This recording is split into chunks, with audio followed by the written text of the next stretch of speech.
Trump Zelensky ചർച്ച അലസിയതിനു ശേഷം എന്ത് ലേറ്റസ്റ്റ് ഒരു വിശകലനം, അതാണ് ഈ വീഡിയോയുടെ പ്രതിപാദ്യം. പ്രേക്ഷകരോട് എനിക്ക് പറയാനുള്ളത് ഇനി വരാൻ സാധ്യതയുള്ള നീക്കങ്ങളെ കുറിച്ചാണ്. എല്ലാ കണ്ണുകളും ഇനി ഇപ്പോൾ യൂറോപ്പിലേക്ക് നീങ്ങുകയാണ്. അമേരിക്ക ഇടപെട്ട് കൊണ്ടുവന്ന ഒരു സമാധാന ശ്രമം അത് ഏതാണ്ട് പൂർണ്ണമായി തകർന്ന മട്ടാണ്. കരാർ ഒപ്പിടാതെ, അതായത് ധാതു മണൽ സംസ്കരണ കരാർ അമേരിക്കയും ഉക്രൈനും തമ്മിൽ ഒപ്പിടാതെ സെലൻസ്കി മടങ്ങി.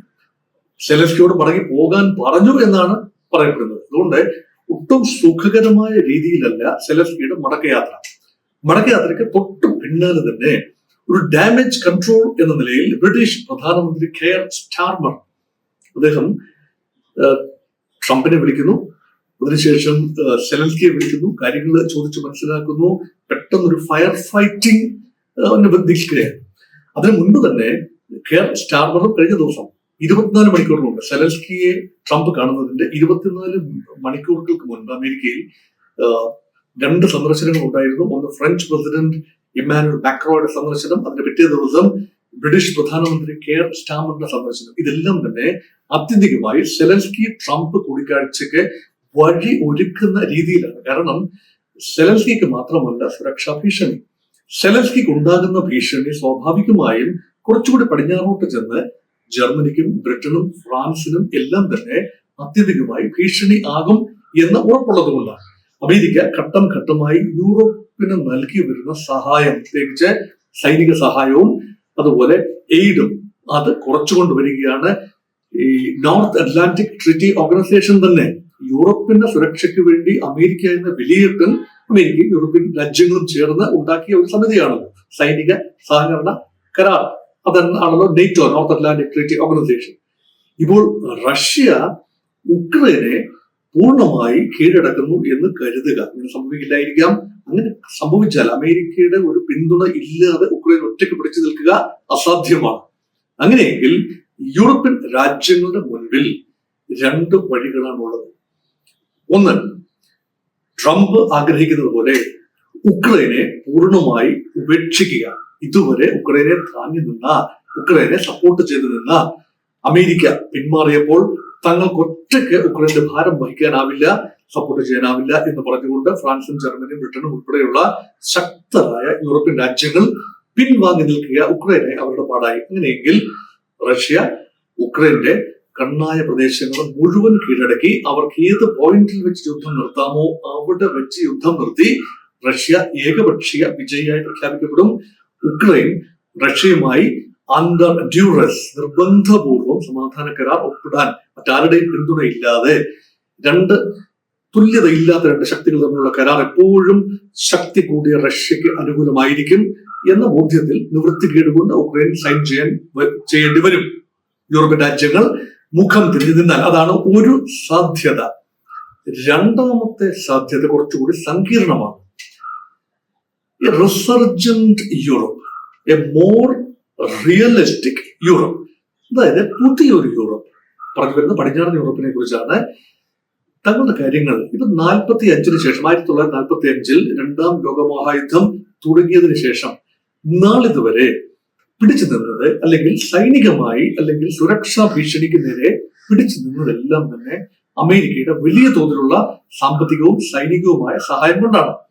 ഇനി വരാൻ പോകുന്ന പ്രസിഡന്റുമാർ, അതായത് ട്രംപിന് ശേഷം വരാൻ പോകുന്ന പ്രസിഡന്റുമാരും ട്രംപിന്റെ അതേ നയമാണ് തുടരുന്നത് എങ്കിൽ പിന്നീട് തങ്ങളുടെ സുരക്ഷയ്ക്ക് വേണ്ടി കൂടുതൽ തുക ചെലവഴിക്കേണ്ടി വരും. ഇപ്പോൾ 2.5% ഓരോ യൂറോപ്യൻ രാജ്യങ്ങളും ശരാശരി വിഹിതമായി, അവരുടെ GDP-യുടെ വിഹിതമായി ഡിഫൻസിന് വേണ്ടി, അവരുടെ സുരക്ഷയ്ക്ക് വേണ്ടി ചെലവഴിക്കുന്നത്. അത് ഒരുപക്ഷെ 5%-ആക്കിയോ ചില രാജ്യങ്ങളെങ്കിലും 10%-ആക്കിയോ വർദ്ധിപ്പിക്കേണ്ടി വരും. അങ്ങനെ വരുമ്പോൾ അവരുടെ സമ്പദ് വ്യവസ്ഥയ്ക്ക് ഉണ്ടാകാൻ പോകുന്ന ഭീമമായ ഒരു സമ്മർദ്ദം അത് എത്രത്തോളം താങ്ങാനാവുമോ എന്നറിയില്ല.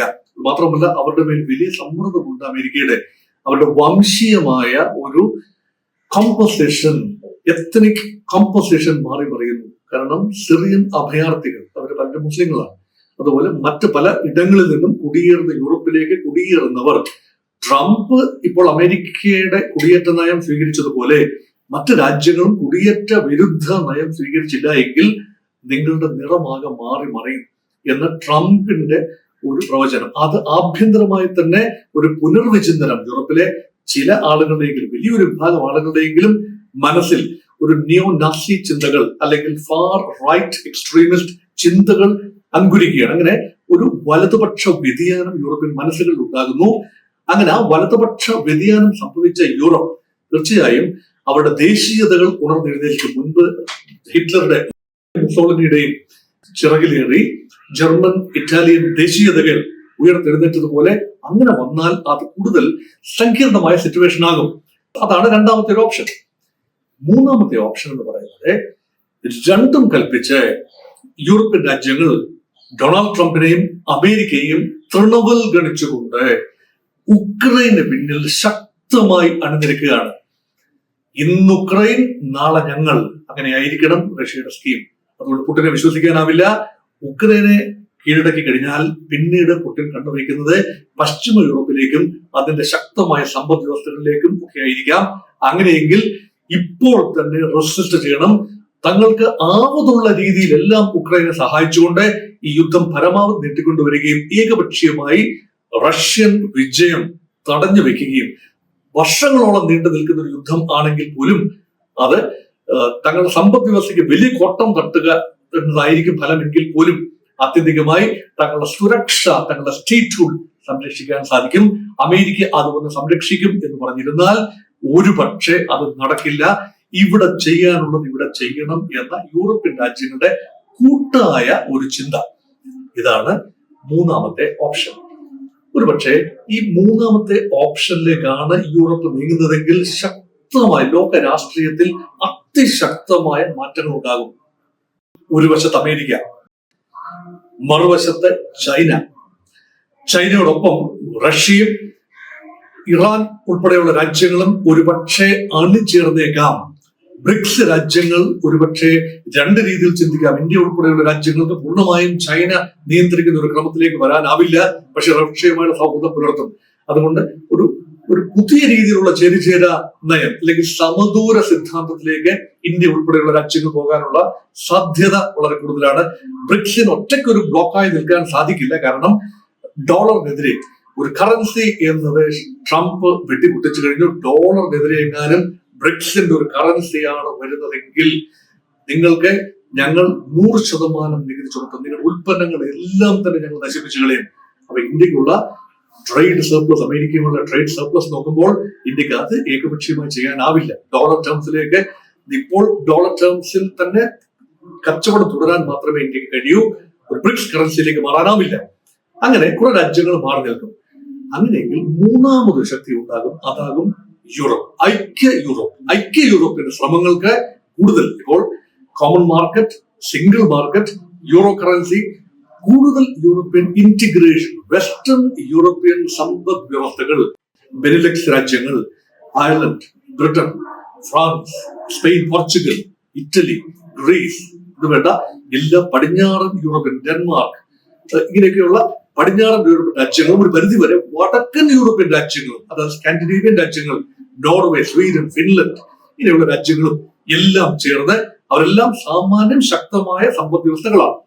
അവരെല്ലാം ഒരുപക്ഷെ അവരുടെ ഇക്കോണമിയിലെ കുറച്ചുകൂടെ ദൃഢമാക്കുകയും കുടിയേറ്റ നയത്തിൽ ചില പുനരാലോചനകൾ നടത്തുകയും കൂടുതൽ ഇന്റഗ്രേഷൻ സംഭവിക്കുകയും ചെയ്യും. അങ്ങനെ അമേരിക്കയ്ക്ക് ബദലായി അതിശക്തമായ ഒരു വ്യവസ്ഥ ഉണ്ടാകാനുള്ള സാധ്യതയുണ്ട്. അങ്ങനെ 3-4 ഖണ്ഡങ്ങളായി രാഷ്ട്രീയമായ അല്ലെങ്കിൽ വ്യത്യസ്തമായ ഐഡിയോളജികളുള്ള ഖണ്ഡങ്ങളായി ലോകം ചിതറാനുള്ള ഒരു സാധ്യത ഉക്രൈന്റെ ഈ കഴിഞ്ഞ രാത്രി 10 മിനിറ്റ്, അതായത് ഈ അഭിശബ്ദമായ 10 നിമിഷങ്ങൾ ട്രംപും സെലൻസ്കിയും തമ്മിൽ നടന്ന സംഭാഷണം അലസി പിരിഞ്ഞതിന്റെ ആ 10 മിനിറ്റിന്റെ പശ്ചാത്തലത്തിൽ ഉരുത്തിരിഞ്ഞ ചിന്തകളാണ് ഇനി വരാൻ പോകുന്ന സാധ്യതയുള്ള ലോകക്രമത്തിലേക്കുള്ള ആദ്യത്തെ എത്തിനോട്ടം എന്ന രീതിയിൽ മാത്രം ഈ ചിന്തകളെ പരിഗണിക്കുക.